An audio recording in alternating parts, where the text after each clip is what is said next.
Hey, here's a comment that filled me with rage. Someone said, "I love how in your videos, the parents are always to blame. No personal accountability for the newer generation." Okay, so let me tell you why this infuriates me.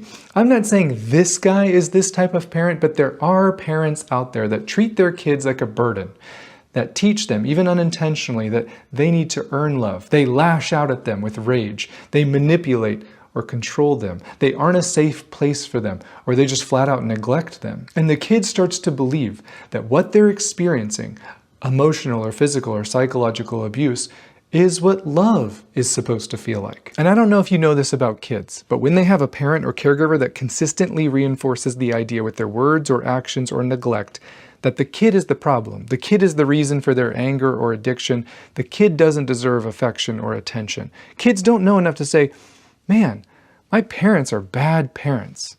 No, instead they say what some of you have said. "Man, I must be really bad since they treat me this way." So please don't pretend that our first relationship with our caregivers doesn't play a role in our future relationships, because so often it's because it's all connected. That's the birthplace of your self-hate. That's where your self-worth was first stepped on. That's where you were told you're not worthy of love. That's where it all began. Your childhood was a classroom, and you were learning things whether you realized it or not. You were learning whether it's safe to have feelings and needs. You were learning whether or not you were going to be punished for being vulnerable and opening up.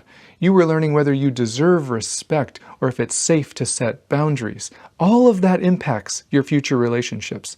It can't not. So yes, it infuriates me when someone like this guy thinks we're blaming parents by simply exploring the patterns of behaviors and mindsets that were ingrained in us from the beginning of our life. And of course, we shouldn't blame someone else for our actions in the present. We have to own those.